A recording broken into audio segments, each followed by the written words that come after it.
Welcome to Yoga with Bree. If this is your vibe, hit like and subscribe. Hello friends, it's Yoga with Bree and welcome to the WELLthy Moves Podcast. This is a conscious business podcast for Wellpreneurs where I give strategies and different experiences that I have had as a Wellpreneur. And we'll also have some other Wellpreneurs on to tell you about their journeys, which will help inspire and encourage you on yours. This is maybe the first episode of this podcast. We'll see if this becomes the first episode. Not only will it be displayed on my YouTube at Do Yoga with Bree, but it also will be wherever you get your podcasts. So Spotify or Apple Podcasts, you will get to listen to the audio there.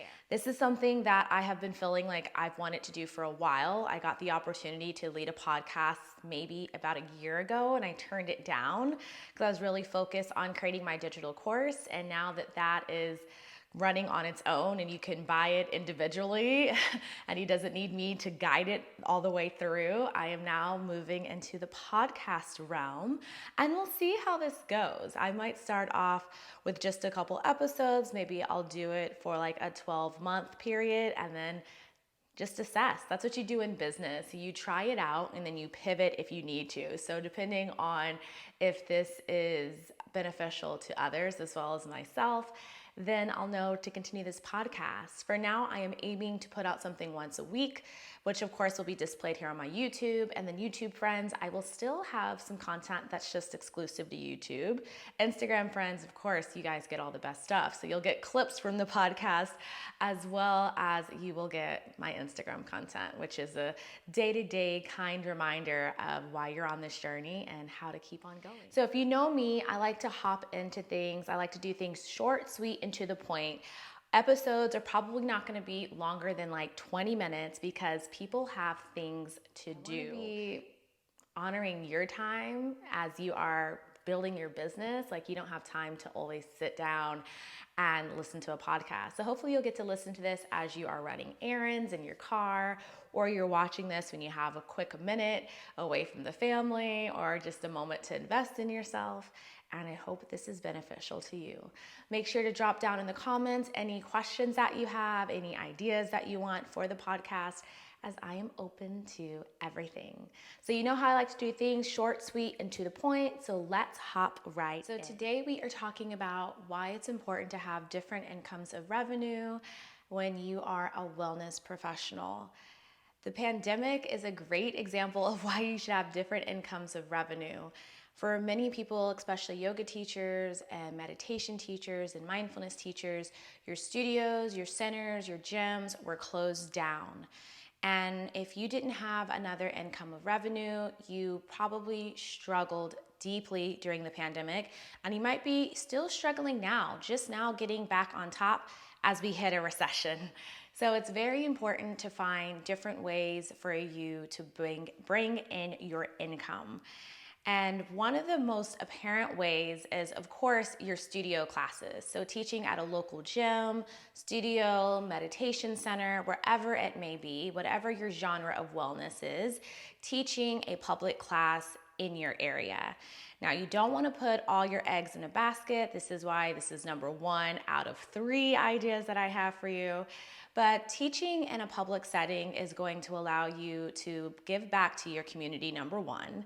It's also going to allow you to build and grow your community because now you're meeting people in your area that will start to come to some of your workshops, or if you put on a course, or whatever it may be, you are starting to create these relationships with people and you're guiding them through their journey, which is vital.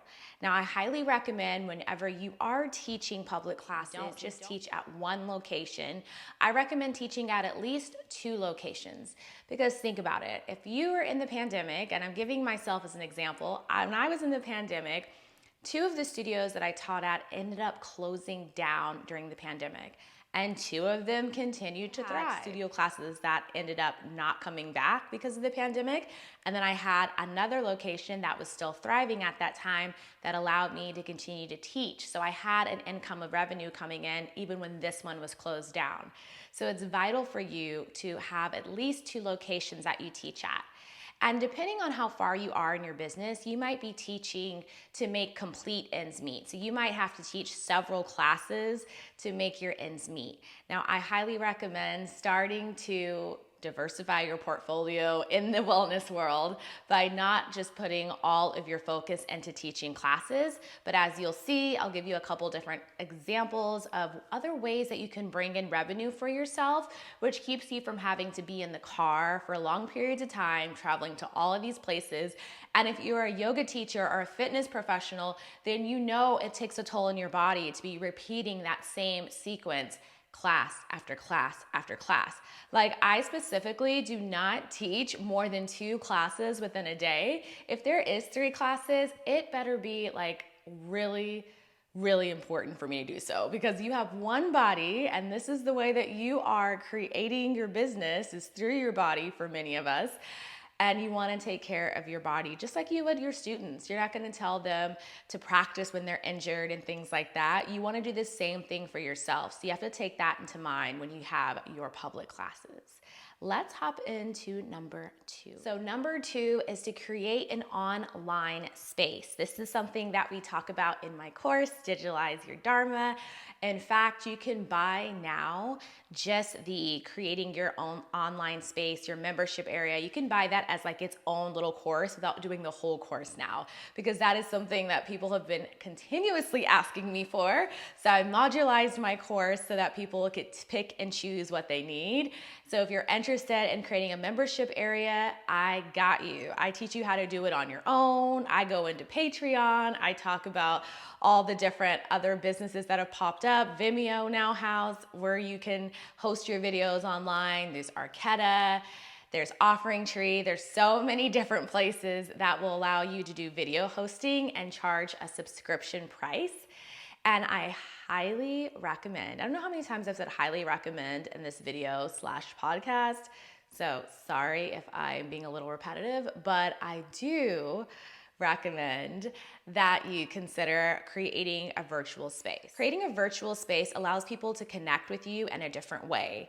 And the way that I like to introduce it is if I have a public class, but I know I'm going out of town for a bit, or I know my student is going out of town, I'll say, hey, you can follow me on my social media. There's a lot of times I do tips and tricks on there. And I also have a virtual studio, which you can visit and get a free trial. So you're not asking them to make a purchase from you, but you're just giving them and extending a free trial so they can continue their practice with you wherever they may be.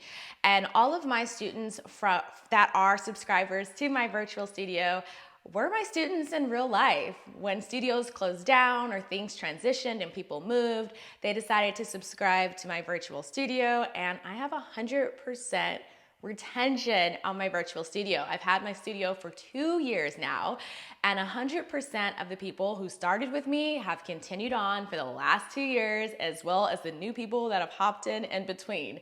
So it's really important to create these spaces for people. If the pandemic taught us anything, is that we're not confined to 4 walls. You may have heard me say that before, which means people can access you in different ways. It doesn't matter if someone is in New Jersey or Texas or somewhere away from you. I have students all the way in Europe that practice with me. I have created this online community similar to a space that they would have at their yoga studio. They come in, they chat with each other. If I have a public event, sometimes they'll come in person and get to meet each other. So it's really important to create that space, and this is a second income of revenue for you. Now, I love YouTube, and this video is going to be posted on YouTube. So you may be thinking, why don't I just grow my YouTube following and then start getting paid for ads, or get to my following to a higher level to where I can do the YouTube subscriptions? And that is also an option. In my course, I actually break that down, like how much do you make when you do it yourself versus if you do YouTube. Now, it's gonna take you a little while to build your following on whatever platform you're using. This is why I like creating a studio for yourself, because as you're waiting for yourself to hit these markers on YouTube, you could already have subscribers on your studio. Let's hop into number 3. The third way for you to create a different income of revenue stream is to have private clients. Private clientele, especially for yoga teachers, can be very helpful to creating balance on how many classes you're teaching, versus having a private client. If you think about it, you're probably making, if you're a newer yoga teacher, you're probably making about $50 a class in the LA area. I know that's different in different areas. I know in Texas and sometimes smaller markets, it's probably about $35 to $40 per class, and you make something per head. But in the LA area, you're probably making about $50 a class. If you're a more seasoned teacher like myself, you're probably making anywhere between $75 minimum to $125 per class, depending on what your contract looks like, which you should definitely negotiate based off your experience as well as the amount of learning and hours that you have of study. But that's a whole nother video for that, okay? Or another podcast episode on how much you should be charging as a yoga teacher. Maybe that'll be my next episode. However, having private clientele is a great way to balance how many times you are in that studio. So if you think about it, you're teaching, I only teach 5 classes per week, I think. Let me think. 2 classes in person, 2 classes online for YogaWorks, 2 classes at Bay Club, 2 classes at YogaWorks, 1 class for my personal studio. So 5 classes a week. So I only teach 5 classes a week, and I'm able to make ends meet. And that's because I balance that out with private clientele, whether that's corporations that I teach mindfulness for or do different pop-ups for, or my personal private clientele, which is one-on-one with students. So I highly recommend starting to diversify that. And if you're wondering, how do I even get a one-to-one client? Start putting it out there. Start telling your students, hey, I'm taking 3 private students this year. If someone is interested in working with me, feel free to reach out to me after class. If you see a student that is continuously asking you stuff after class, you may say, we can deep dive into this easier over a private lesson. Would you be interested in that? And start to connect with them on that level. You can use your email list. If you're someone who has built an online community, use your online community. Put a shout out on your YouTube, your Instagram, your TikTok, whatever platform you're using to let people know that they can practice with you online. You can still lead any type of wellness through a virtual setting. So you can do it through Zoom, doing a yoga class through Zoom, whether that's private teaching or a group class. You can do your tarot through Zoom. I have friends that do that. I, in fact, get my energy healing, my Reiki energy healing through Zoom because I'm not driving all the way to her location anymore. So I do that through Zoom. So there's so many different ways that you can connect with people now that we have this amazing World Wide Web. I feel like I dated myself by saying that. Now that we have the access to communicating and connecting with people from all over the globe, you might as well use it, and you can do that for private lessons or group settings. It just depends on what you want to do. So that is our video, our episode for the day. I feel like that was a pretty short episode. I'm hoping it's at least 10 minutes. I want to have at least 10 minutes worth of content for you each week. And I'm going to try to hold myself to putting these out weekly. Have your fingers crossed for me too, because I have no clue. I am going to be consistent on it. I just don't know if Friday's going to work better to upload or Saturday and have it scheduled. We'll have to leave a comment down below on what you want the next episode to be, what questions you may have from watching this YouTube or listening to this podcast, wherever you are getting this entertainment from. And feel free to find me on social media. It's Do Yoga with Bree on every single platform. Have a beautiful day, everyone, and I will see you soon.